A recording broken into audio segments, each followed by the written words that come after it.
Welcome to the Room at the Table podcast. I'm your host, Kimberly Milo.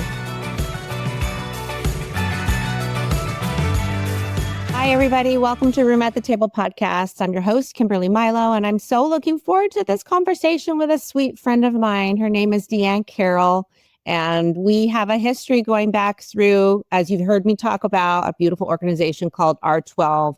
She's the founder of it and the visionary of it. And so I can't wait to share everything about RTwelve because it's been a huge impact on my life. But before we go into any of that, DeAnn, thank you so much for being here today, my friend. Oh my gosh, it's just my honor and pleasure. I'm so humbled that you would want to chit chat with me on your podcast. Well, RTwelve is it's just such a beautiful ministry, and it just continues to touch so many lives. And so I really want to share it. I'm going to say a couple things about like who you are, and then you're going to tell us a little more about your family and where you're from and everything. DeAnn is currently a real estate agent, and she is married. She's got 3 kids. She also has a background in law. So you're a lawyer, but you're not practicing, right? You were a former wedding coordinator, which I think is so cool. How many years did you do that? I think around 10. I don't totally remember. But I did it at my church, and then it started into a little mini event planning business. And then when things got too busy with RTwelve. I didn't know that. I didn't know that you were doing wedding coordinating like before RTwelve launched. That seems so joyful, but so stressful. Is that accurate? Oh, I loved it because I was just there to serve, and I love being around people. And it wasn't stressful because it wasn't my wedding. Yes. And so my job was to make it as least amount of stress as possible for the people that it was their big day. So it was fun, actually. I love hearing that because you see people doing it, and I always think, oh my gosh, is that person stressed? But it's more the bride that's probably stressed versus the coordinator. And then the other thing I wanted to say is you've been a lifelong pursuer of Jesus, which of course, like to me, that's incredible because I met him a little bit later in my life. So tell us about like where you're living, your family, and then we'll go into some get to know you questions. Okay. So I was born and raised in California in Orange County, and that's where we met. We raised our kids in Newport Beach and lived there for 56 years of my life. And in 2022, 2023, the Lord just sort of put on our hearts, hey, maybe we should look at Tennessee. And we ended up buying a house, and this is our home base now. And we were in Franklin, and we literally could not love it more. Okay, so tell me, we're going to do a couple shallow questions here. Favorite drink at a coffee shop? So my favorite drink is a latte, and it's just a bonus if they have raw milk, like A2 milk is my favorite. Raw A2 milk, there's so many health benefits of it. And if not, I just get a plain latte with whole milk. Okay. So wait, what's the A2? Like I know raw milk is really good for you, but is that like a thing now where they're starting to carry the raw milk for our health?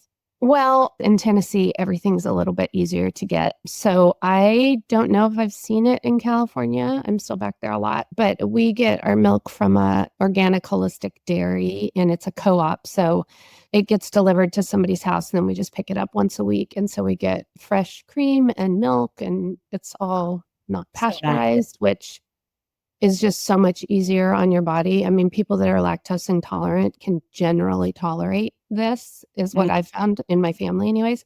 So yeah. That's so cool. It's like just everything in Tennessee feels like fresh and green and relaxed. And I mean, I'm totally generalizing. I've never been there, but so many people are going there from California, especially. So I don't think you're like, yeah, you're happy. You're happy with the move. We are. We're thrilled, actually. Okay, I try to remember to ask this to everybody because I think it's a really unique question. It's from John Eldridge. This could be deep or totally shallow.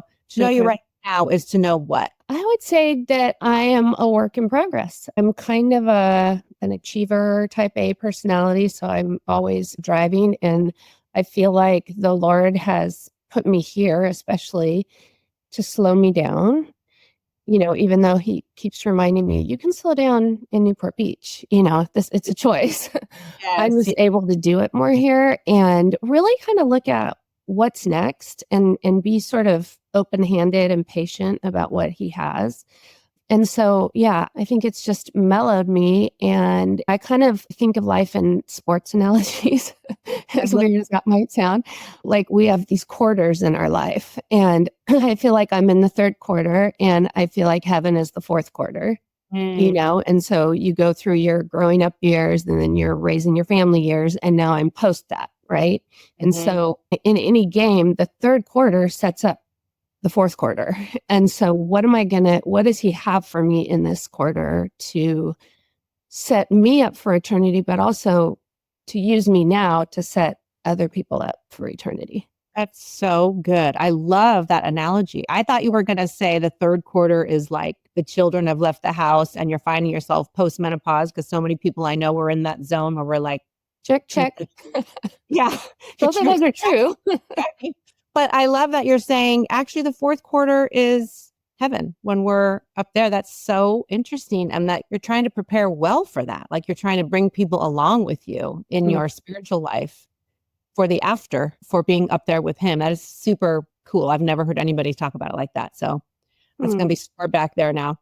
I'm sure I get it from somebody somewhere, but really good. Okay. So I always ask my guests how they know Jesus, because so many of us come to meet him in totally different ways. So how have you met him? How did you find a relationship with him?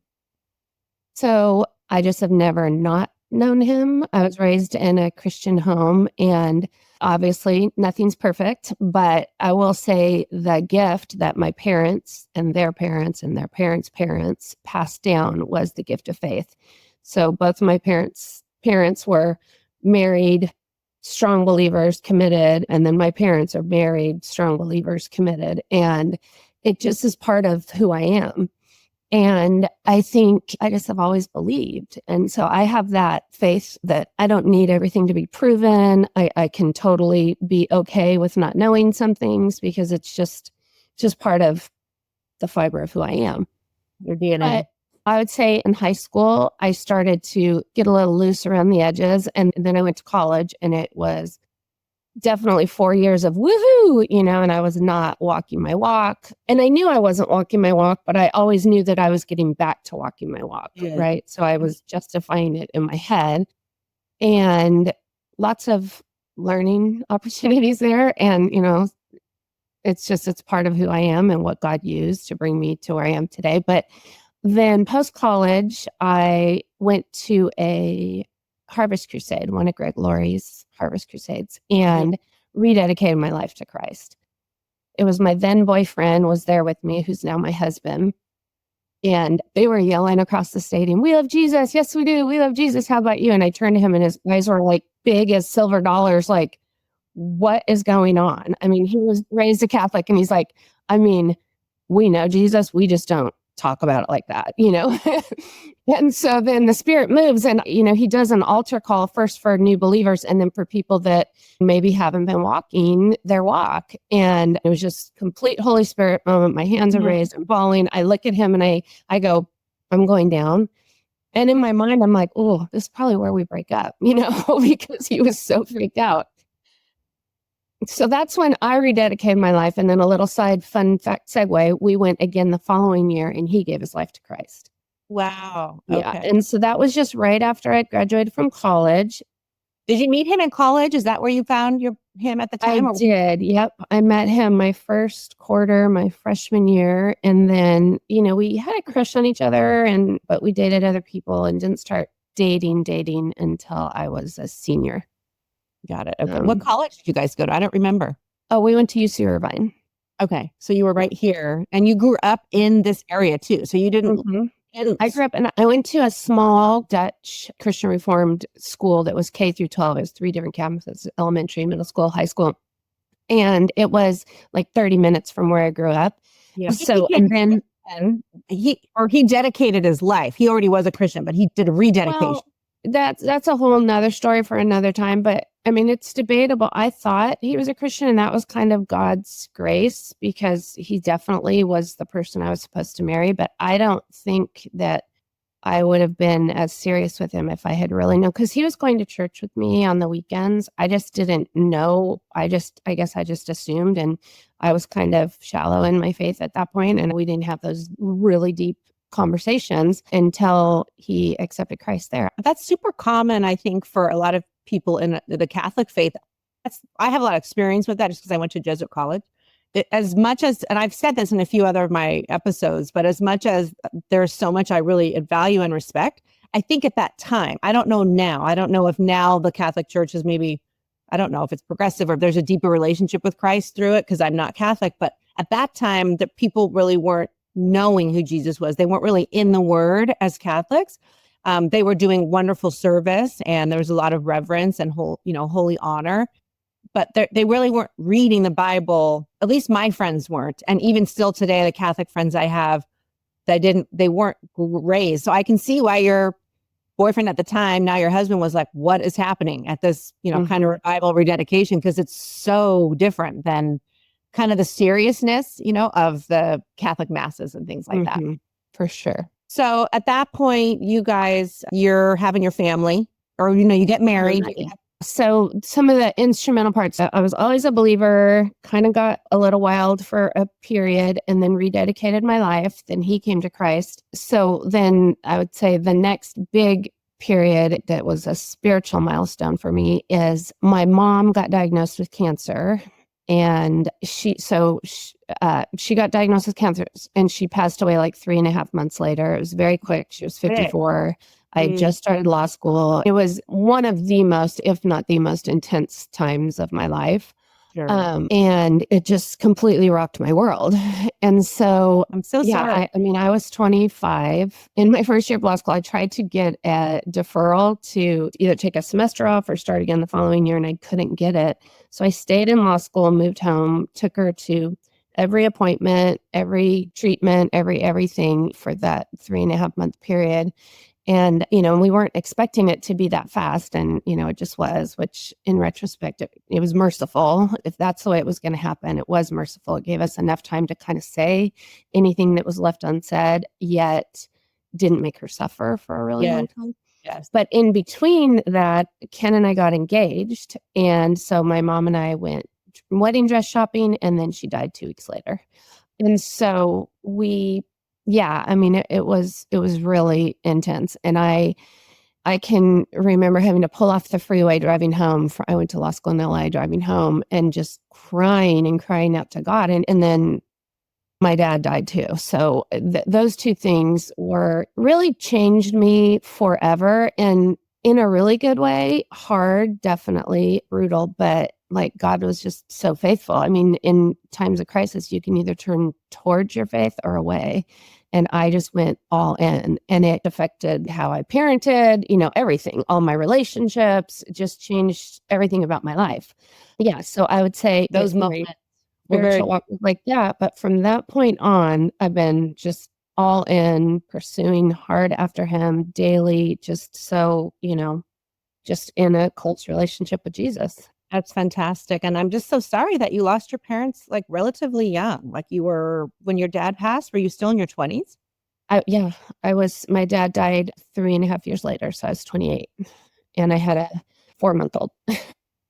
Which that's another story for another time also. I was in law school. My mom died. I got married. I got pregnant. Had her in the middle of my last semester of finals week, took 2 finals early. Had a baby, took 2 finals when she was 4 weeks old. And then shortly after that, my dad passed away. And it just, when I look back, I'm like, wow, who was that person? She was good.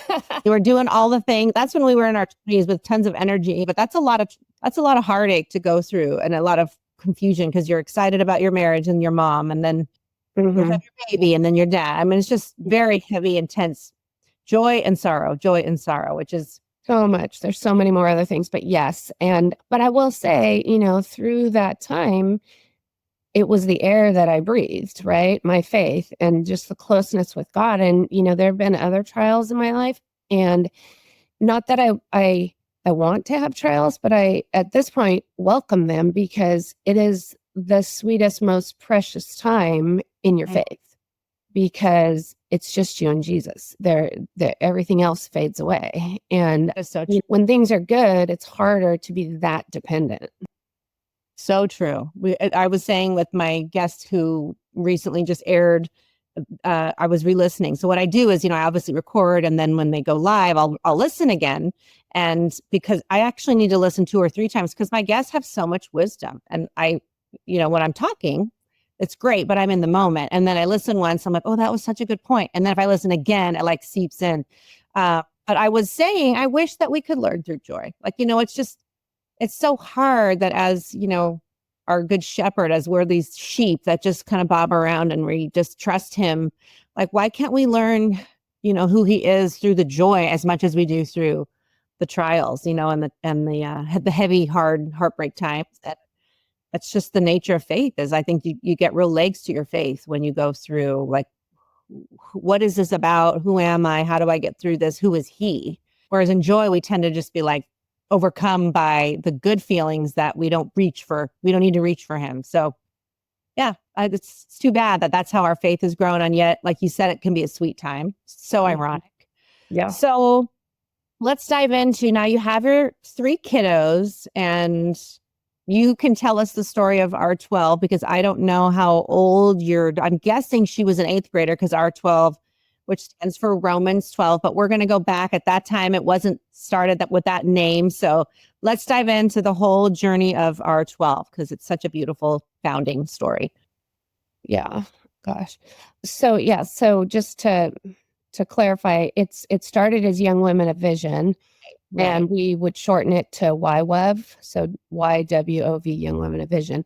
So I kind of use them interchangeably in the story, so just so it's not confusing. But I would say it's, looking back now, I know when it started. I didn't know that at the time, but I had been at a silent retreat at a monastery, and while I was just out in nature, listening to the leaves rustling and journal, I just had my journal and my Bible. I felt like the Lord was saying, dream big, and I'm like, what does that even mean? This was before it was, on every Christian plaque, coffee mug, and bumper sticker. It was like, dream big. I don't know. And I wrote it in the margin of my Bible and kept coming back to it. Like, well, what's the big dream? What's the big dream? And so fast forward, that was maybe a year before I got invited to join a local mother-daughter service group in the Newport Beach area. It was a national group, but to the Newport Beach chapter. I was going through the application process, and I really wanted to do it. And the whole time I just didn't feel peace. And I just felt like the Lord was like, nope, this is not for you. And I was bargaining and saying all the reasons why it was for me. Like, I'm going to bring Jesus into it. I'll, do devotions, whatever. And the Lord kept saying, this really, no, no. And I was kind of trying really hard not to listen. And I heard a sermon during that time, and it was about partial obedience is disobedience. And it just hit me right here. And I'm like, okay, all right, I'm not doing it. I'm going to say no. I hear you, Lord. Sorry it took me so long. So I ended up withdrawing my application, and I would say I was disappointed. And I did it reluctantly. It's not like I did it like a cheerful heart. I was convicted. I knew that it was the right thing to do, but still wasn't what I wanted to do. And it's just a good example that, man looks at our outward appearance and the Lord looks at our heart, because I wanted to do that group because I did want to have an organization I loved serving, of course, who doesn't, and I wanted something to do with my daughters in high school, and of course. But really, if I'm honest, I was attracted by the social status and the fancy lunches and the Deb ball and, all those things. And, the Lord was like, no, like your motivation is all wrong, and this is not for you. So I reluctantly obeyed, but it planted the seed of, gosh, I really want to do something like this with my daughter. I wish there was a Christian thing that we could do. And there really wasn't. So I would think about it, and it was a desire deep in my heart that was growing, but that I hadn't verbalized ever. And so then, so let's say this all happened like my oldest daughter, because, needed to kind of start when she was a freshman. So she was Let's like say, 13, 13. well, no. So when this all started, I would say it was like fifth, sixth, seventh grade for her. Cause you always apply like earlier and all that. And so it was so the first time that I verbalized it, it was the beginning of her eighth grade year. And they went to this little Christian school, and everybody takes pictures and they're out on the blacktop. And then, all the kids go in, and then the moms are like, huh. So I was just chatting with a couple of friends, and it had to have been the Holy Spirit, because I had no intention of bringing this up, but I just said, gosh, they're starting eighth grade. Wouldn't it be great? Here's what I've been thinking. This is what the Lord's been telling me, and I just kind of put it out there to two friends that I was chatting with, and it resonated with both of them. They were like, wow, yeah, it does. And the whole time I was pushing it away, because I had this other voice in my head going, that's way too big.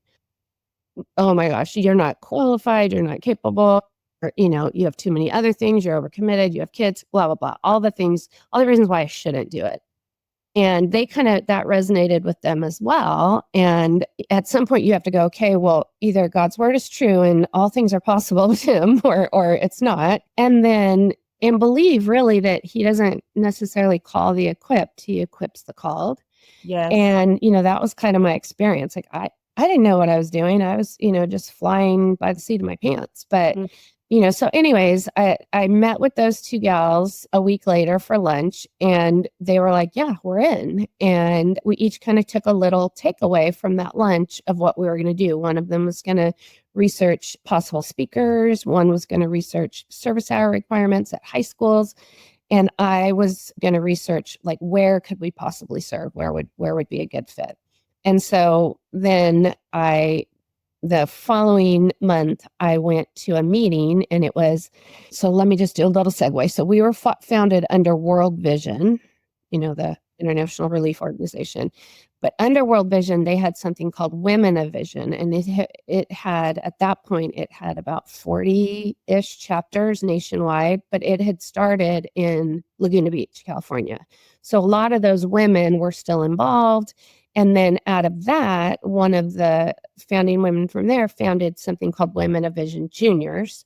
And it was like for moms, like moms that were in that phase of life. Like the ladies that were the founders were in the phase of life that I'm in now, right? Like you have a lot of free time, you have some disposable income finally, and you just had your life was different. Well, there was moms with, littles that really were interested. So a gal, Cheryl Young, founded Women of Vision Juniors, and they would meet and have speakers. And it was really just, and then they would do service projects. And but it was women only at that time. It wasn't like mother-daughter. It was just women. It was just women, but they could bring at the meetings. And then, they could also bring their kids to the service projects if they wanted. But so it's funny, I had been invited to go to their fall kickoff meeting for several years in a row, and I just never did for one reason or another. But now I was looking for a place where we could serve. So I was doing research. So I went and loved everything that they had to say. And coincidentally, another friend was there that day, and just out of the blue started sharing that she was part of service organization, which so happens to be the one that God told me no about. She just said, I just feel like I'm not going to move forward with it. I feel like I need something more Christ-centered. And so I'm like, oh, well.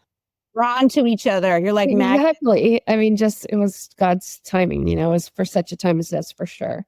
And then there's another gal there her and her husband were pillars at my church. They were mentors, Bible study teachers. So I'd known her as an acquaintance for a really long time and always admired her.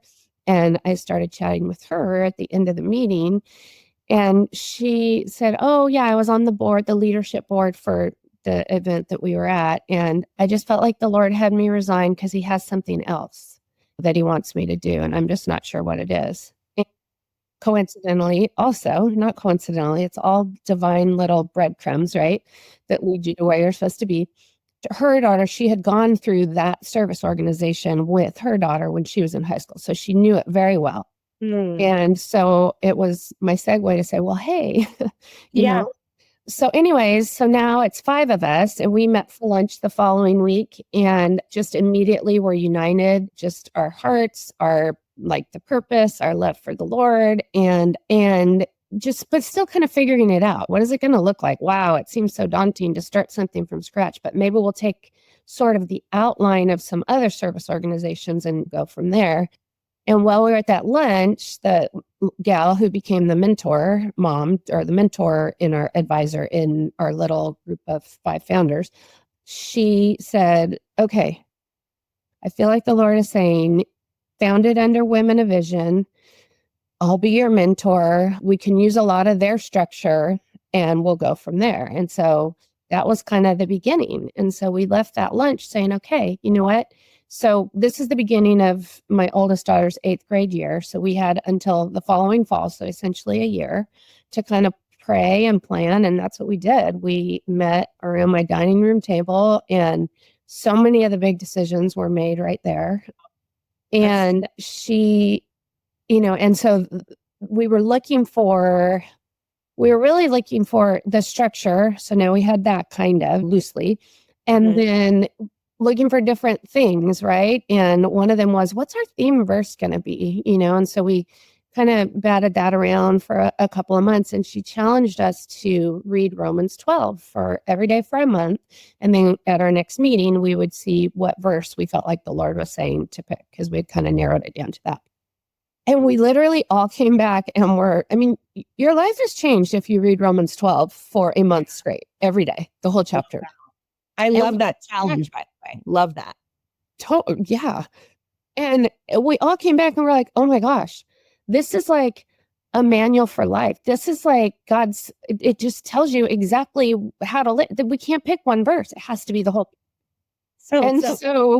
And so then that just started it. And then we based all our speaker curriculum off of it. It was very foundational to that time. Young Women of Vision, right? So you had at that point, we didn't even have a name. Okay. We knew. Go ahead. I'm sorry. I didn't mean to cut you off. I didn't know that Romans 12 was part of that early journey.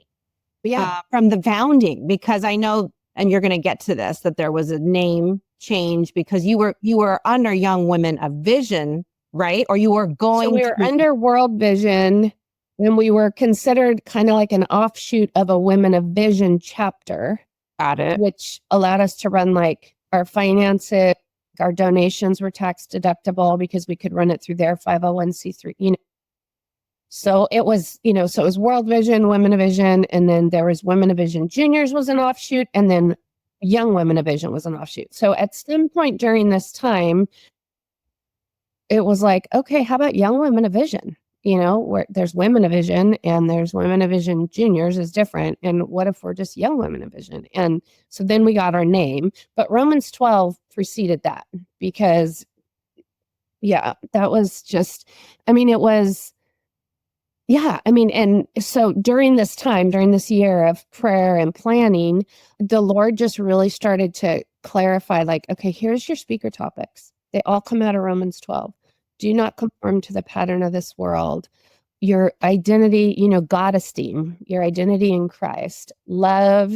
What does that look like in all its forms? Mm-hmm. Christian hospitality. Their gifts are off the top of my head. So many, yeah. Fruits of the Spirit, yeah. That was one of our big tenets, was having the girls figure out what their spiritual gifts were, totally. and using them. So if your gift is leadership, well, maybe you need to run for president of your class, and if your gift is this, then this, and here's how it manifests in your real life. And so, so Romans 12. So. I don't want to fast forward too far, but when we had the name change, which was really unfortunate, it really was. It was a very trying, hard time in the big scheme of things, but totally what man meant for harm, God used for good, because like you didn't know in the beginning that Romans 12, right? Like when we had to change our name and we went through this whole process and we had a naming contest, and one of the girls ended up suggested, like, probably we had like maybe 100 submissions of what the name to be, and there were some overlaps, but one of them was RTwelve, RTwelve, and which stood for Romans 12. And during the process, it wasn't like, oh, this is so great. We finally came to see, okay, this is God's hand in it, because this will forever be foundational for this organization. When it outgrows us, when we're gone, when it's Romans 12, and it's based on Romans 12, and it's a Christian mother-daughter service organization based on Romans 12.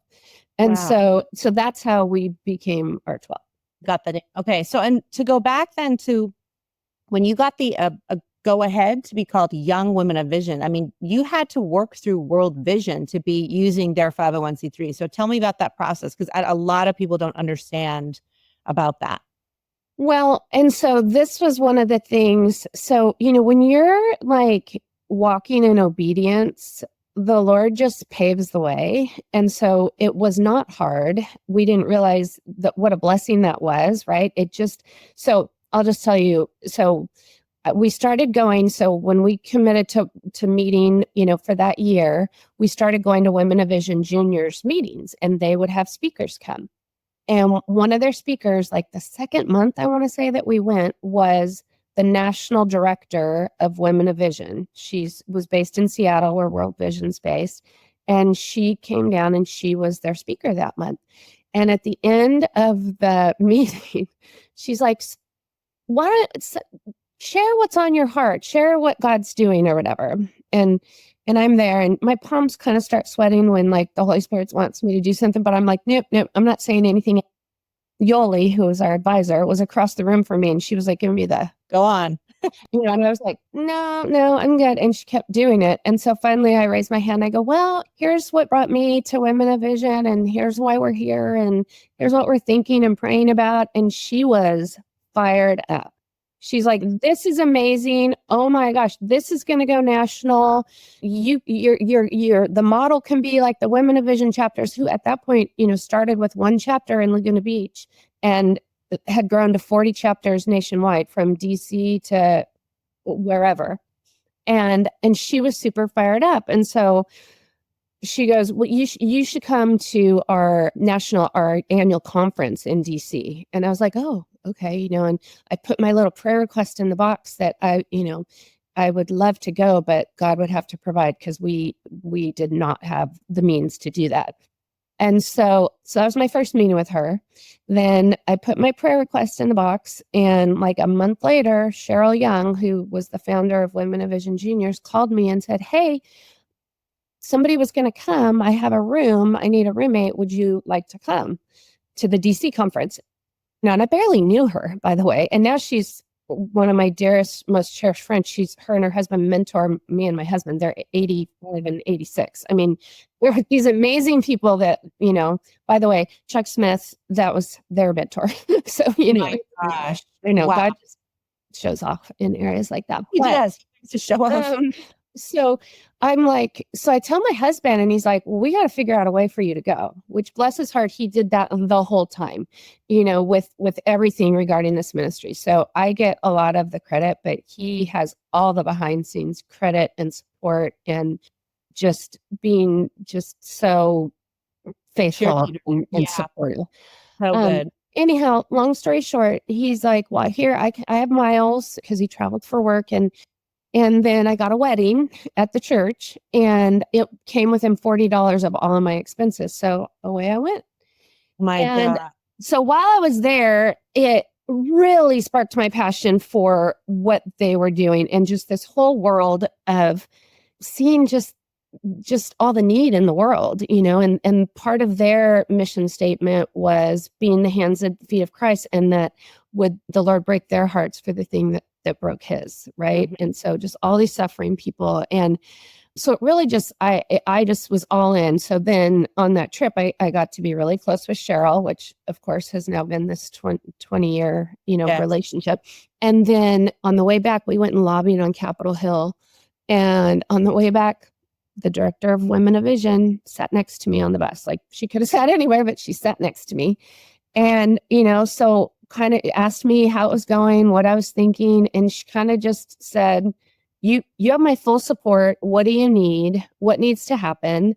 And the whole time I'm like, can't be this easy. Like, what? No, I need to fly up there and kind of interview or like give a presentation. And no, I didn't. It just was that easy. And so what that meant in terms of starting an organization is, we didn't have to have we didn't immediately have to have insurance, and people could make tax-free donations because we ran all our finances through them. World Vision kind of restructured at some point along the way. And we didn't really fit their model, if I'm remembering this right, that each chapter had a commitment of raising $100,000 a year. That was part of their reorg and their new thing. Well, we weren't a fundraising organization. We were never going to be a fundraising organization. During that time, they said, we understand, we want to bless your future, but it just can't be under our umbrella anymore. And that was like 5 years in to like when you started this. It was about 5 years in. Yes. It was like probably like 2016. So they blessed and released us. We started pursuing our own 501c3. And then at one point I'm like, we're based on Romans 12. And I'm pretty sure it says, as far as it depends on you, live at peace with everyone. Bless those who persecute you. Bless and do not curse. And I'm like, oh, okay. So then it was a mind shift, right? Like, okay, so we're changing our name and, this is going to be good. And what's it going to look like? And then in retrospect, now on the other side, of course, like what a blessing that it's RTwelve. Yeah, exactly. Right. And this is the stuff that people don't understand. Not just people who are RTwelve alum or RTwelve current members, or even considering to maybe start their own chapter or a grade level. Like this is the nitty gritty stuff of what happens with nonprofits. And when you start a little startup and then it gets bigger and people love it and it grows and then it becomes branding. And it's such a journey.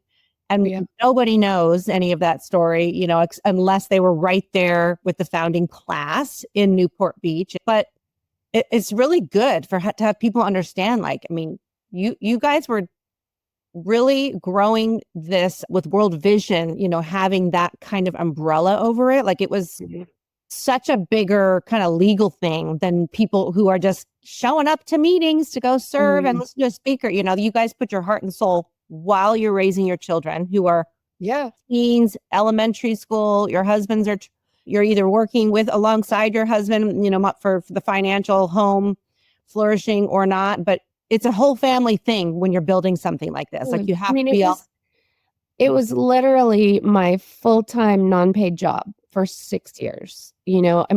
So there was the founding people and there was a lot of other people that came along in the early years but I was kind of the holder, right? Like I was the continuity that kind of kept it going. And honestly, we did need me to go back to work.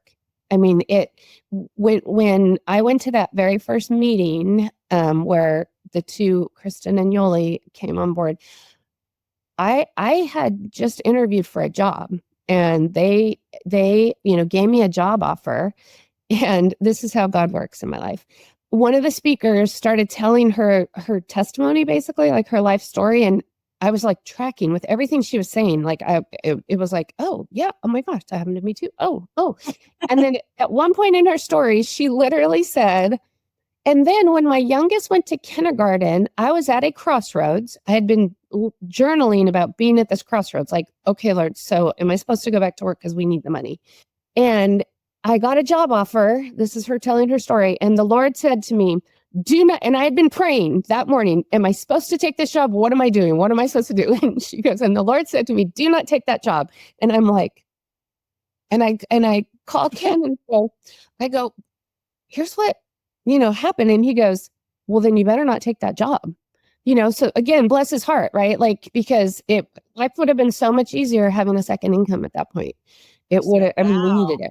Wow. But he was faithful and he was like, okay, then you better listen, and that sacrificial love where your first love was really for RTwelve or Young Women of Vision. And that's the sacrifice, the hard part of obedience, right? Is like, we actually need this. Yeah. Well, yeah. And, and so I was devoting so much of my time to it and I wasn't getting paid, and that was fine because listen, my rewards in heaven for sure. And the way the Lord has blessed me through that, I mean, that is more than any check could ever do.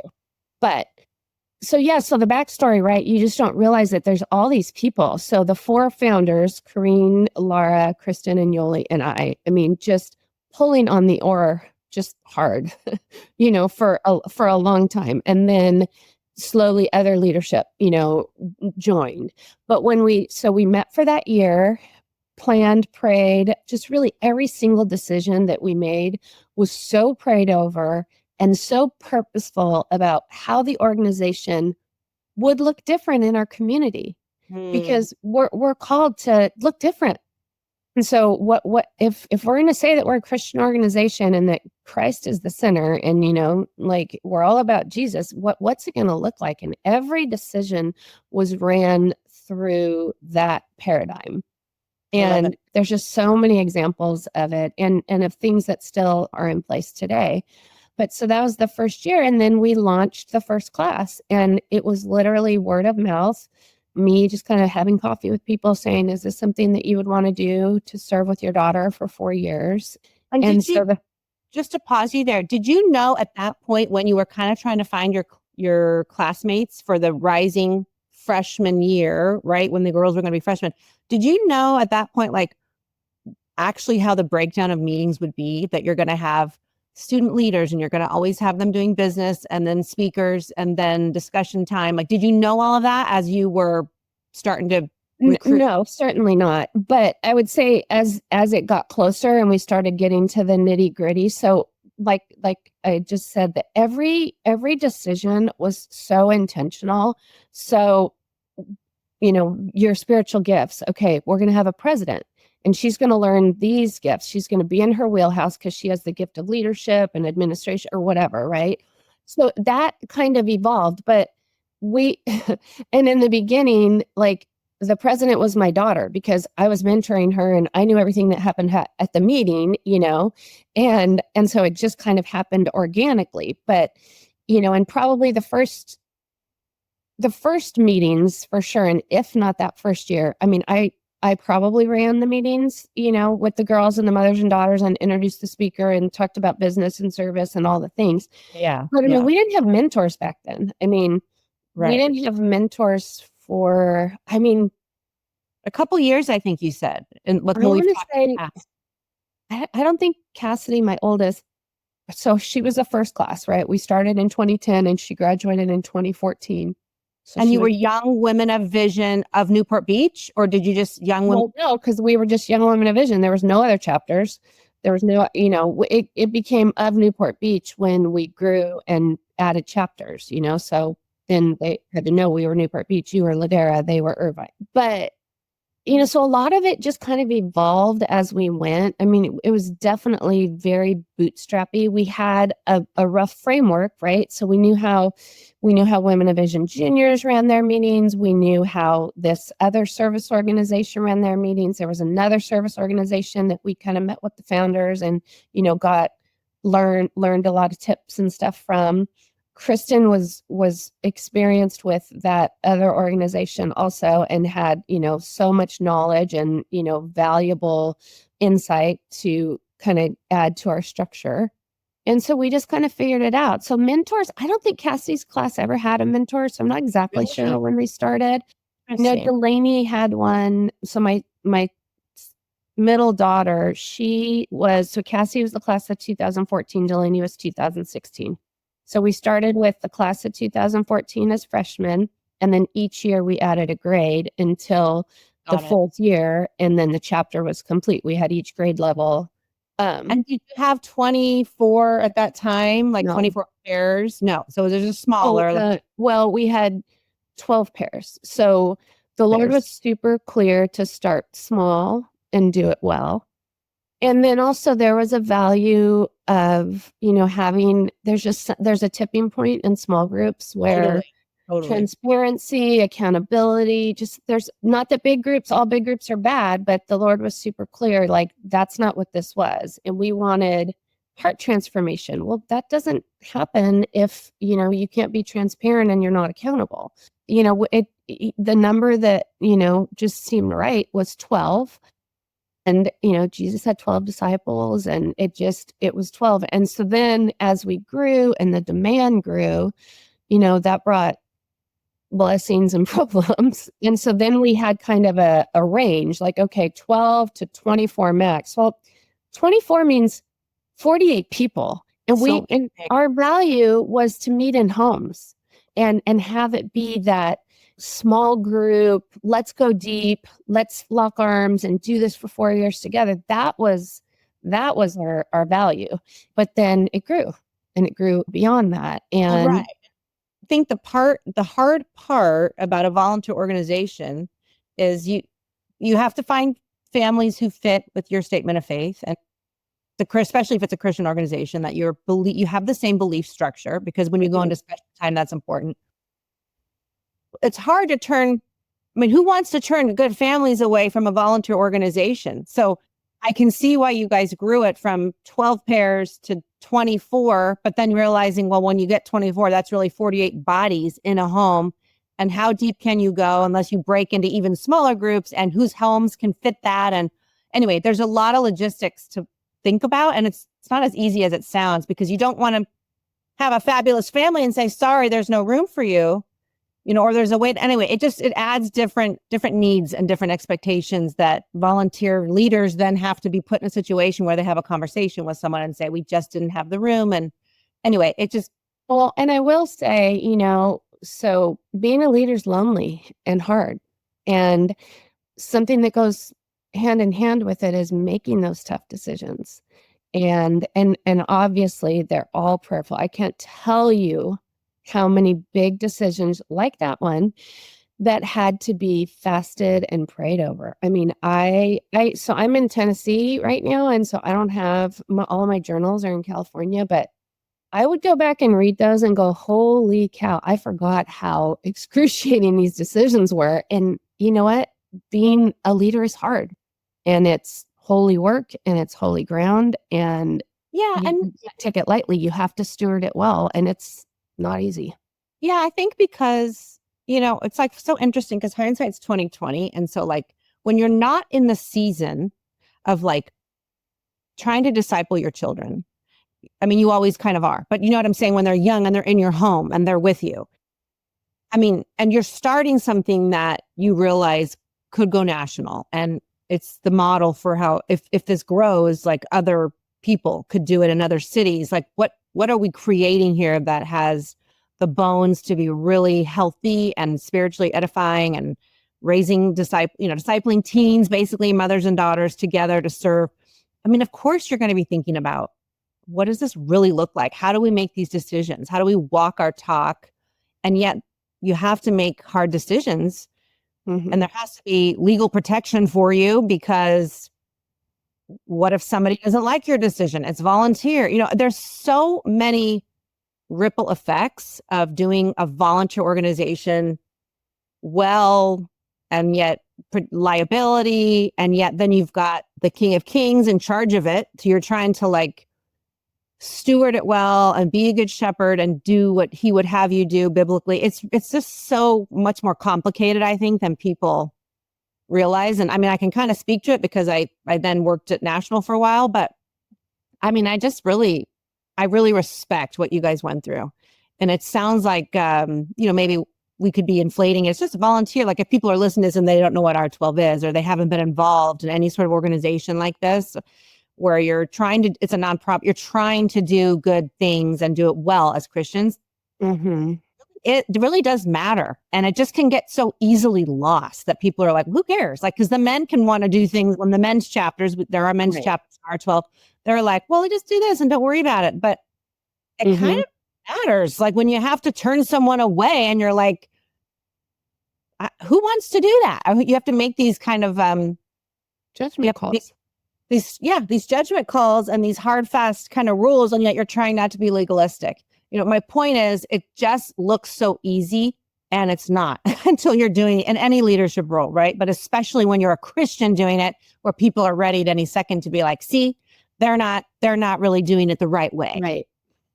Well, and it's a good lesson for all of us to kind of go, okay, the Lord put them in this position of leadership. We know that they have good hearts and they're seeking his will, and to just kind of trust, because it's very destructive in any organization to have armchair quarterbacks second guessing and stirring the pot and bringing division in that really shouldn't be brought in.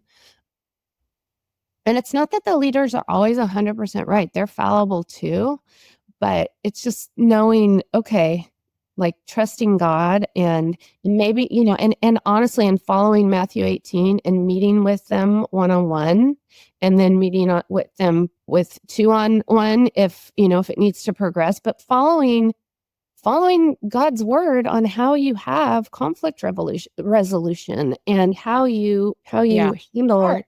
Yeah. It's not easy at all. So just to help people understand, like, what does R12 do at meetings? Like, do you want to walk them through, like, this is how it works once a month, different grades meet. So why don't you go there and Yeah. to people? Well, so, I mean, obviously this is what it grew into. And one thing I will say, when you were talking like at how it's bigger in the other chapters, so when we started, we had 12 girls and 12 moms in that first founding class. And when I kind of stepped away, and probably before I stepped away, there was like 2,000, I think was the number, between parents and kids, active and alumni in all the chapters.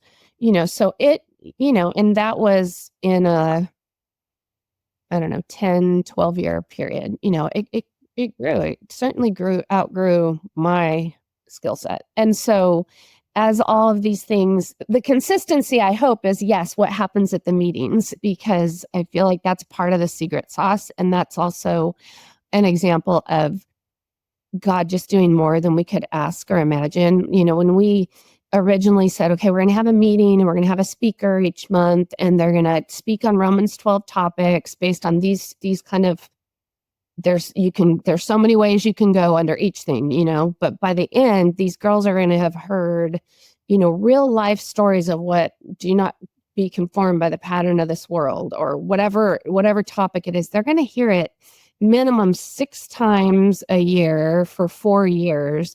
They're going to know Romans 12 intimately. So we always knew that the speaker was going to be a huge part of the meeting. And so what happens at the meetings is business. So what service opportunities are coming up, what needs to happen in the chapter. Each grade level has officers, and then those officers run the meeting. And so all of that business happens, and then you have a speaker, and that's where the heart change happens, right? But during the business, we were just super intentional that we wanted to teach them life skills. We wanted, when they, launched to college or wherever after high school, they had like some real, there was a treasurer, she understood how to run a budget. There was a president, she understood how to parliamentarily run a meeting. There just, all of those life skills were woven into what happened at the meetings, what happened at the service projects, and not in their face, like, here's what you guys are going to do. Just they learned it by experience, right? And so, yeah, so the business part, and then the speaker, and always on a Romans 12 topic, generally. Sometimes we veered from it, and then you would break out, and the girls would meet with the speaker, and if they had a mentor, which we didn't in the beginning, but they would just, they would meet, and then the moms would go meet. And, that was a time for them to be way more real and transparent and go deeper, that they're not going to do in front of their mom and in front of everybody else's moms. And then it was also a time for the moms to get deeper and get support, and gosh, here's what I'm facing, and this really hit home for me because, my family's going through this. And really just, it was like the next layer of what our hopes were for the group. And that was also why we wanted it to be smaller, was because when you're in a small group of 12 girls and you're meeting monthly for 4 years, like, it gets real and it gets deep, and those relationships last. I mean, my daughter is still in really close contact out of the 12 girls in her class, probably with 8, if not 10 of them, Wow. and could that That's have happened without special. Lila? Probably, but I mean, she's been in 3 of their weddings. It's like it could have happened, but the fact that it was planned and intentional, and we knew we were, it just solidified those relationships. Yeah. So, anyways, yeah, and so the meetings are monthly throughout the school year, and there's an expectation that members are going to make, like, say, 6 out of the 8 meetings. That's what you sign up for. Obviously, things are going to happen, so there's leeway, but you want people to be accountable and committed. And then you have an opening meeting and the end meeting. And I mean, I do feel like that's another thing of the secret sauce is the end of the year. Yeah, huge, especially the senior year. That's like, Yeah, the senior year is the bow. Remind me, I really do want to talk about the quinceañeras also, like just the mission trip and how, what God did with that. Mm-hmm. But getting back to the end of the year things, so it was all about just looking different than our community or the world. And so everybody gets, awards for grades and service hours and whatever. And, they deserve to be acknowledged for their service hours, but that's not what we were about. We weren't like, yeah, just rack up the hours. We were about what is this doing to your heart and your faith walk? And so instead of just getting a certificate because you served so many hours, it was about the affirmations. It was about them sharing where the Lord grew them that year. And then their moms in turn affirming them on what they saw in their growth. And, it was about that, the heart transformation and how they were impacted. And when we started, we knew that service was impactful and, that we definitely had a value of in person, rubbing elbows, eyeball to who you're serving. That Exactly. there's a difference between that. Absolutely. But we didn't realize how impactful the speakers were going to be. So at the end of the year, and the girls share what their one big aha was that year, so many of them, the service projects were high up there too, but so many of them, it was the speaker and what impacted them and how it made them do things differently in high school, how it gave them the courage to walk a different walk. And, that was just an unexpected, and there were so many of those where, like we had this little plan and it was prayed over and we thought we were doing what God wanted, but he had this plan for it. It just, I think I've always thought that one of the best features of RTwelve is that they're getting kind of discipled by these speakers that come in and talk about their real life struggles, trials. And typically for the girls, the speakers are maybe in their 20s. I mean, you can have older speakers than we have, but we try to find speakers, and correct me if I'm wrong, speakers that are somewhat close to the girls' age who have some life experience, dating, working, but being a Christian out in the world and saying, this is how this looks. This is how I do this. Or maybe they have a testimony or whatever ministry they're in. But that is so good for the girls to have that many individuals from freshman year to senior year really going, oh, that's what it looks like. Oh, that could be me. Like I could go to college and be like that. And then after college and date and be like that and hold to my values. Like it's not a Bible study. It's not a book club. It's not a sermon. It's like, it's such a different way of getting fed. And then the mother is there, and if it's a men's chapter, the father is there with the son, witnessing and watching and learning the same lessons, because we never stop learning and growing and needing to have witness, have people who are talking about their faith and what it looks like for them.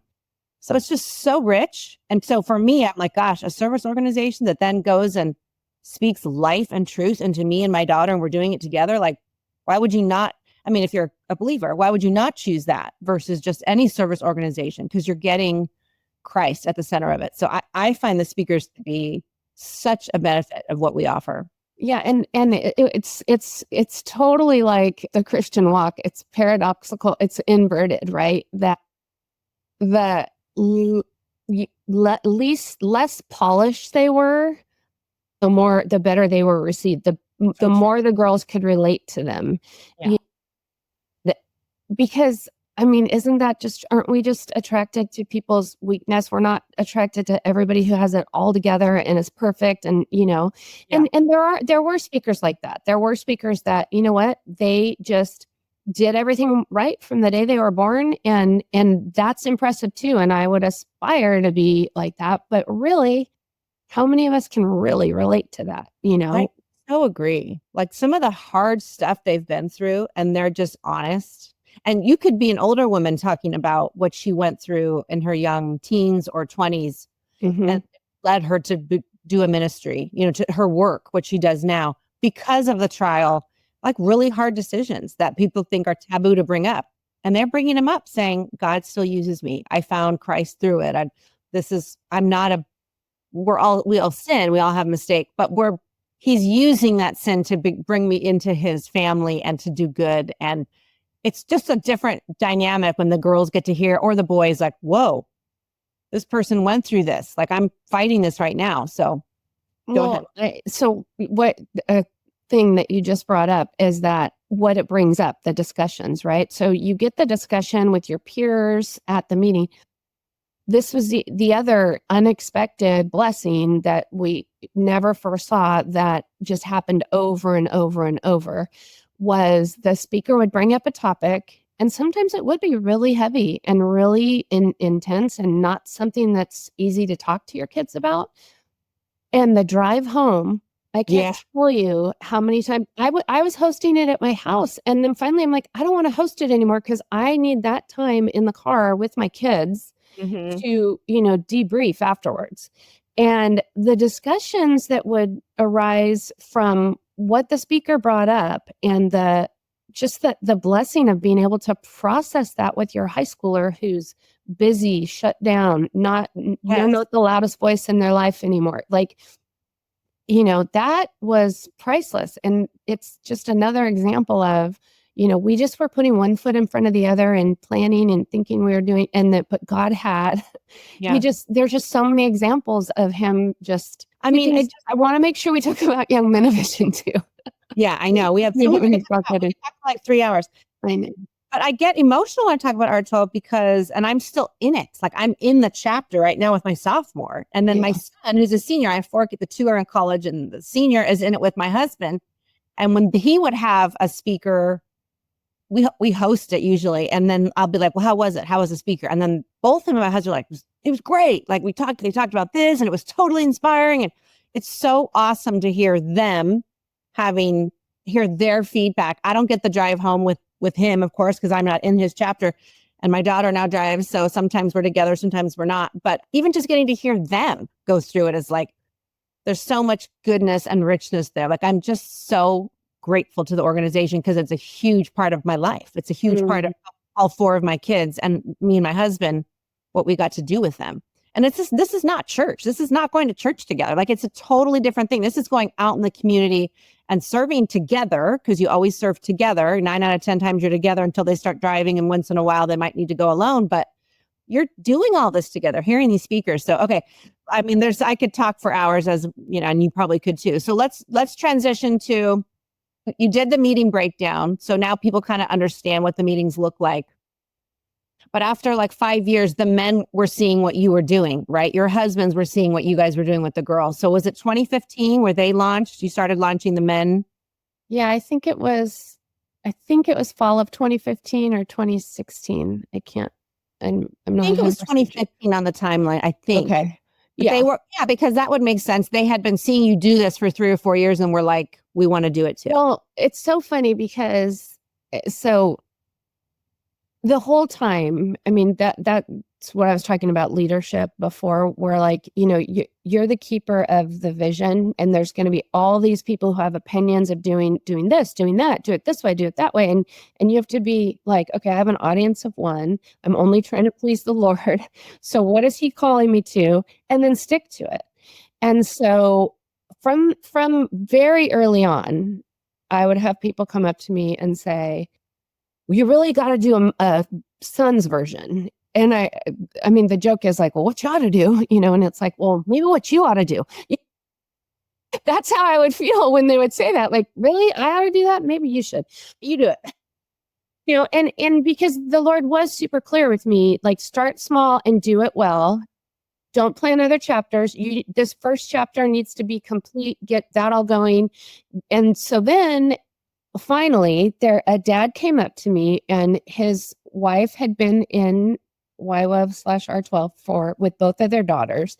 And he said, I can't tell you how much it means to our family and how much they love it and how impactful it's, just saying all of these amazing things. Would you ever consider doing a father-son version? Well, no, I don't even know if he may have said father-son, but early on, we knew it was going to be father-son and not mother-son because a couple of things. A, we're going to look different than other groups in our community. And B, they don't need more momaging. I mean, in my family, I call it micro momaging, right? Like they just don't need more. They need like the man, right? I mean, there just comes a point. They still need me, but there comes a point where it's like, no, godly manhood needs to be on display, not, the moms doing what we always do every day in our house, right? And so anyway, so that was always going to be father son. Well, so he said that, and I go, that's really interesting, and a lot of people have brought that up. Would you consider partnering with us? I mean, Ken and I might consider it, but we're not going to do it alone. And so he went back to his wife, and then we met with them for lunch. And Scott and Laura, it was Scott McAdam that came up to me, and we met them for lunch. And then I'm not even sure, the Lord just must have put this other couple on our hearts, and we called them. It's Jason and Joanne Mowry, and we met with them and kind of gave them our spiel about what this could look like. And the fact that the Lord had even softened my heart to this point. I mean, I will say our son was probably 3 years away from starting it. So maybe there was like something interior, but it was like the Lord just opened up the possibility that it doesn't, you're not going to have to recreate the wheel. Yes, that was so labor intensive, so much time.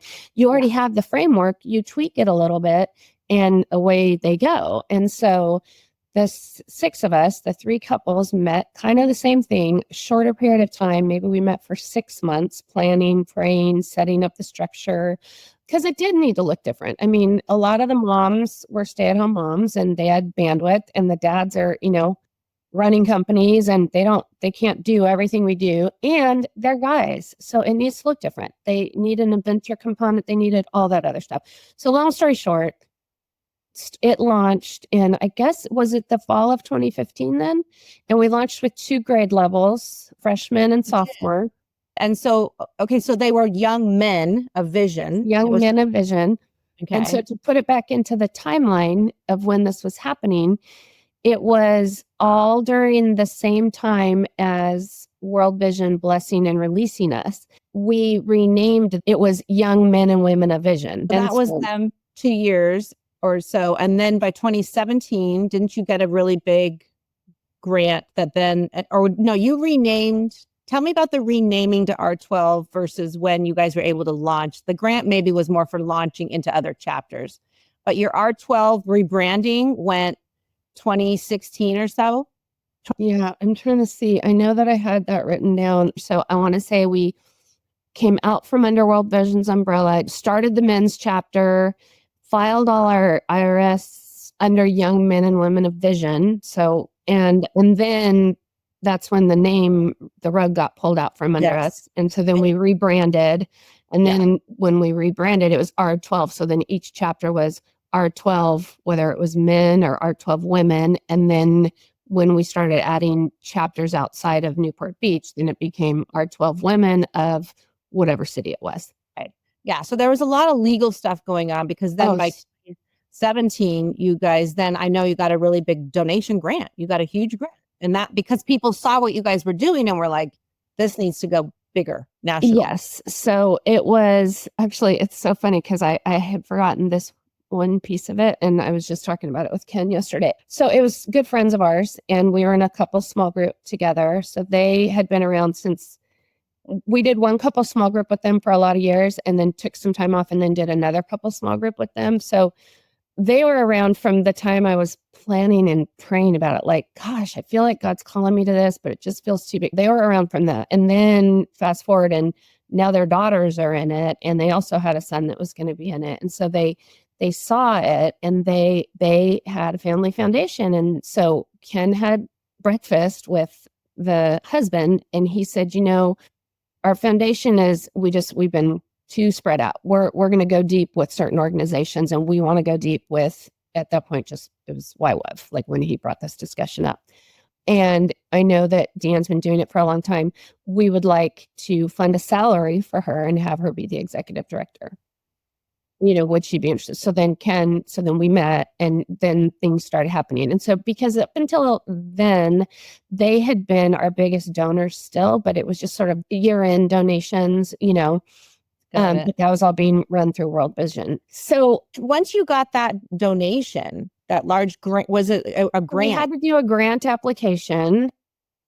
Rewind to when I was meeting with the Women of Vision National Director, because I went back and forth to Seattle several times, and and she was like, this is going to grow, and you're going to have a position like mine where it's going to be funded. So like, that was kind of my thinking all along, like, okay, this is my full-time unpaid job, but eventually I'm going to work my way into, I'm still doing it, and this is my calling and my passion. It's going to be great because it's going to be a job. I'm going to get paid for it. But in the meantime, we really needed a second income. And so I went back to work, and then we had this discussion, right, about here's a grant. And so I probably prayed about it for 2 or 3 months from the time that we met and he gave us, here's what we'd like to do, till I really felt like the Lord was not saying yes. I had already started in real estate. I'd invested a bunch of time in whatever. I was still going to be a volunteer, but I wasn't going to be the executive director. I wasn't going to be that. So then it became going back to them and saying, okay, so I don't feel like I'm being called to this. Here's all my prayer and kind of feedback from the Lord. And does the grant, is it still on the table? And, if it's somebody else. And they said yes. So then started praying like, okay, well, what would that look like? And so then it ended up being Kristen, which was the natural best choice, right? I mean, she'd been in it from the beginning. Yeah. Founding, but then, had little breaks here and there where, her daughter wasn't in it for the first 2 years. Her daughter's the same age as my middle daughter. Got it. Coincidentally, she's getting married and my daughter's in her wedding. So it's just also, but so, it was such a natural fit. And she had a job in there too, which took up a lot of her time. And I think she had not had the job at this point, but so anyways, it was so natural and so great. And so she was the first full-time paid employee. And and before that, though, but before that, though, we had to apply and get the grant. So Kristen and the treasurer and I did all of that, wrote the grant, applied, then got it, then got the money, then hired Kristen officially. And then that was, So much has gone into the organization. I mean, it's just incredible. So by 2018, you get a large grant. And that's when I came into the picture, had never heard of what it was. And my daughter was in 8th grade. And so it just worked out. I pulled some other women and we started Women of Ladera. I know Women of Carlsbad had started because one of your members had moved from Newport Beach down there and she was kind of starting Huntington Beach. So chapters were starting for Women in North Irvine. So, I mean, fast forward to basically what it takes is you need a couple women. Typically the men's chapters develop out of the women's because the moms kind of take the torch and find friends who are like, this is an incredible organization. Let's start this. Our daughters are coming up into high school. They create it. And at that time, all these chapters are starting to launch and it's under the RTwelve Inc. national umbrella where it's like charters, right? Where like everyone can start their own little chapter, but it's all funneled through RTwelve Inc., which is the national parent organization. I think it grew so big and so fast. And a lot of this is like in any organization, by the way, like this is what happens. The organization becomes like a teen. I think you might have told me that a couple of years ago. And it's into different seasons, right? And then you have different leaders. And if you grow really fast. And anyway, it's so good that it's hard to say that fell off the rails because there's so much goodness coming out of it. Like the chapters were growing and people were serving and speakers were happening and kids were leading and all of that. So, but it just got big so fast. Yeah.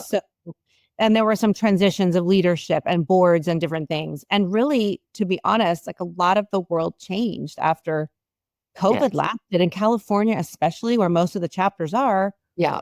It was a big hit we had to serve, our service had to look different.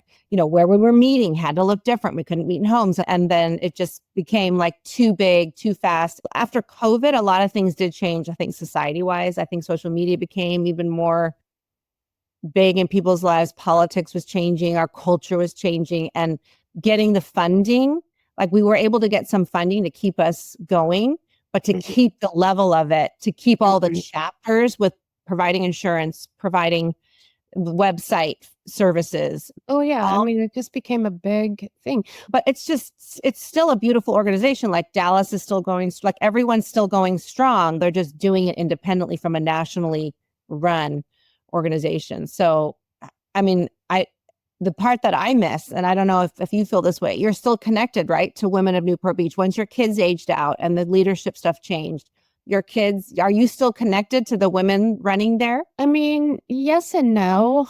I mean, less since I moved to Tennessee, but yes, in that I still know so many people in the chapter and, they associate me with it. So if there's anything really good or really bad, I hear about it. Careful, Newport Beach. Yeah. And that's fine because, I mean, at the very least, I know what to pray for, Yeah, for sure. But I mean, that was part of our ability to move to Tennessee as the Lord just started untethering me from different commitments in California. And RTwelve was one of them. And I still, in my heart feel like there's going to be a place for me to get involved and serve at some point. It's just not right now. Yeah. And what will that look like? Yeah. I mean, you're in such a different season. I mean, you were in such the growth season for like 13 years with RTwelve, but even when your kids were like way gone, like that's why with organizations, I mean, it's hard, especially with a youth organization. Like if your youth are not, like I'm still in it because my kids are still here. But once they graduate, I'm probably going to move on. Maybe I'll be a mentor mom or something. And you could, if you were living in California, you could be doing that. But yeah. In terms of like being in the weeds, of managing it and all of those things, like it's seasonal. It's a seasonal thing for a season a family is in, that the parents are in. For sure. But gosh, it's been so beautiful. So I so appreciate the story, DeAnn. Like I hope that it helps people see how much heart and soul and prayer. And when you said like you were fasting over decisions, like, I mean, you have really, this has been such a love and divine assignment for you, project, like such a big portion of your life. Like when you look back at RTwelve now personally, like with your children and what you kind of did with your daughters and what your husband did with your son, like what's your thought about it? I mean, I'm just grateful. I'm so grateful that I got to be part of it, that I mean, it started with honestly reluctant obedience, right? Mm-hmm. And just that God would take that and grow something so, I mean, personally impactful for my family, but impactful for a lot of people. And I just feel like answering that still small voice, that says dream big, and you're like, well, what the heck does that mean? And letting it unfold. And it's just like a daily, I mean, so one thing I would say that marked my whole journey through this is just quiet time with the Lord and just spending time praying and in scripture. There's a lot of other things we can do, in our Christian walk, but that alone, just that daily abiding it's instrumental in where the organization, who I am and where the organization ended up. It's so wide. Yeah. And it's okay if the obedience is reluctant, just take the step, because if God's calling you to something, like, you do not want to miss out on the adventure he has for you. I mean, that's what I would say, that yes, it was honestly at times blood, sweat, and tears and so much work. But it was always, I felt called. I felt entrusted with the vision. I felt compelled to steward it well. And it was it when it's that, it's like a passion. It doesn't, the passion and joy part way outweigh any of the burden. Like you feel like this is where I'm supposed to be. This is bigger than me. And that's huge for me. Like I just am all about what's your big purpose. Like God has a huge story to write in your life, and like don't miss it, because what purpose does he have? And if there's something he's nudging you to do, don't discount it. Don't, like it's okay if it takes a while to process. It took me a while to process, but don't let it go and, like shove it down and shelve it away, because gosh, what you miss out on in just literally partnering with God and letting him use you is priceless. Yeah. So that's just so profound, and people trusting the voice of God, trying to hear him and take the time to listen, not rush, but take the time to listen. And even when it's hard, be obedient. It's obvious that R12 is here because who you are and your faith with him.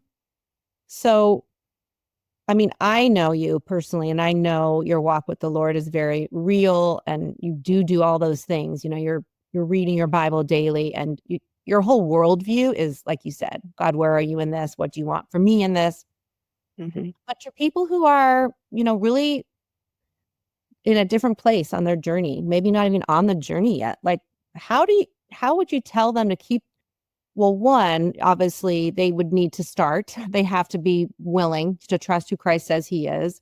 But how then, if they've made that decision, how would you encourage them to keep their faith front and center in their life? Because what do you do to do that? I know you read your Bible, but what else do you do to really internalize, your faith? Well, so the first thing I would say is that Jesus meets us exactly where we're at. So he met me as the crazy college student, rededicated my life passion, my broken, losing my parents stage, he meets you exactly where you're at with exactly what you need. And you just come as you are, And so I think having that posture, as opposed that it's this loving relationship, and the God of the universe wants to spend time with you and wants to hear from you and wants to speak to you where exactly where you are right now, not in your perfection, like just wherever you are. And I think that the things that I do, to make it just, I don't know. I mean, it's for sure daily quiet time in reading my Bible, because you have to get away from the noise of the world to be able to process that and hear his voice. And I do process everything in my life. Like what's God saying in this? What is this, something I'm supposed to do, not supposed to do? Is this somebody who has a need? So that, and then I think surrounding yourself with like-minded people is huge. You need to have people a little before you, right where you're at, and then once you get to the point, people that you can encourage. But I think having community is super, super important, and finding a mentor. I mean, that was life-changing for me. And I've had probably 4 very significant, like, spiritual mentor moms in my life, and So having good. that wise counsel. I've had a few people tell me that the mentoring is a really important thing. And I think mentorship gets really forgotten about because people don't know how to find them. Once you take the steps, like you're saying, you will, like, God will put people in front of you that you go, gosh, I wish I could do it like they do it, and then Let me tell you a funny story about that, because I approached, I don't know exactly how many, but for sure 3 that I can remember, people to mentor me early on. And they all said no, literally said no. So it took so much courage for me to do that. But the reason, in hindsight, that I realized was I was trying to replace my earthly mom with them. That and that was the Lord, that was the work the Lord wanted to do in my heart. He wanted to heal those places. And he wouldn't let me put somebody else in that spot until the work that he had for me was done. And then he gave me and then it was just, he laid it out, or they would ask me, so good. but so don't give up on that, right? It's got to be the right person at the right time. And that's really good reminder, DeAnn. That's a really good reminder that he really does want your faith to be at a certain point at times in your life. And he was kind of holding the reins back, saying, no, rely on me a little bit more. You need more understanding of who I am. Healing to be done. And I was trying to fix it and have that fill that hole, right? So that's so good. Thank God that you're so good at listening. I'm grateful that you're such a good listener. So as we wrap this up, I always ask my guests this, because the reason why my podcast is named Room at the Table is because when I was going through a trial in my own life and I was needing him, but was still skeptical about certain parts of Christianity and didn't understand the Bible, and I would try, and I always felt like I loved him and he was my guy, but I had hesitated to really dive all in. And I heard him tell me there's room at the table for you with your doubts. And I was like, oh, okay, then there's no way out of this. He's saying, I can handle it. I got it. And I think a lot of people need to know that there's room at the table for them. It doesn't matter what your belief system has been, what sin you've had, where you come from. There's so many things that the enemy will use to hold you back and to not let you trust him and, let there be a good shepherd in your life. So who do you feel that you wish knew that there's room at the Lord's table for even them? I mean, certainly several close family members. Yeah. We all have those. I pray for them all the time. And the thing that I want the most is for them to have that freedom and joy and not a burden of this world, right? The world is hard, and I don't know how you do it without Jesus. I don't. But so there's several of them. And then I think just the culture in general. I mean, I have a heart for younger people, clearly, through RTwelve and stuff. But it's just that they, what I said earlier, come just as you are. It sounds so cliche, but it's so true. With your doubts, with your sin, with whatever hangups you have, all of it, just come just as you are. Don't be intimidated. And I feel especially right now in our culture, and I don't have a platform to affect the culture, but I can affect the people and speak into people that cross my path on the daily. And it's our culture's so divided, and it's right or it's left, it's Republican or it's Democrat, it's conservative or it's liberal. It's none of that. It's either it's a spiritual battle, right? And it's good versus evil, and it's none of those things. And all of that is just distraction from what it really is. And really, I mean, when you find Jesus, that's the answer to all of it. Yeah, there's a peace there. I think that a lot of people need, and a purpose, and a direction, and a here's how you do life. Here's what it looks like, because it's my burden is easy and my yoke is light. Yeah. It's doesn't need to be as maybe dramatic and up and down, and you will have trial. Of course we will. And the Bible tells us that, but there's a reasonableness to us. I think, well, it's not just to us, it's because of Christ. There's a centering and there's a calming, I think, even through trial, struggle, heartbreak, all of it, because you just know whose you are. It's just a beautiful, he's a beautiful constant. He's the same today, yesterday, and tomorrow. And the world is just, everything else changes, just everything else is fleeting. So I love that. And it's not only family members, but maybe young people or who don't really understand. It doesn't matter the mistakes you've made. Right. That you're in. So good, DeAnn. I love your faith. I love how you trust the Lord. I love your obedience. You're always really inspiring for me personally. And I'm sure you've inspired many people today. So thank you for the gift of R12. Thank you for listening and being obedient all those years ago. You've impacted so many families and you're still going to be doing it. Like, that's the thing I hope you get out of this, is that you realize, and all the other women who took that year to pray and fast and really make it happen. Like, you ladies have really created something so profound for families to be able to look back on and say, we did this together. You know, I, as a parent, a lot of the youth won't get this because they're not parents yet. But as a parent, there's just nothing better than spending time with your child, especially when they're becoming young adults.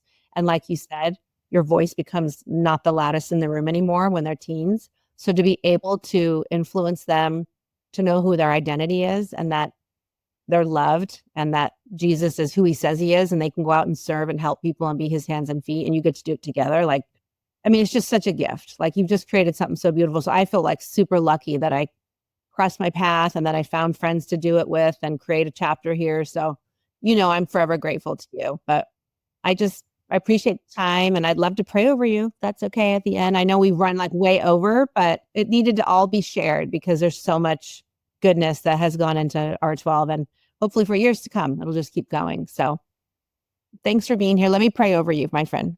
Thank you. Lord, thank you for DeAnn. She is so inspiring and she's so connected to you, so rooted in who you say she is. And that's just such a blessing for everyone who knows her and listens to her speak. She's just so intentional. She just wants to do your will.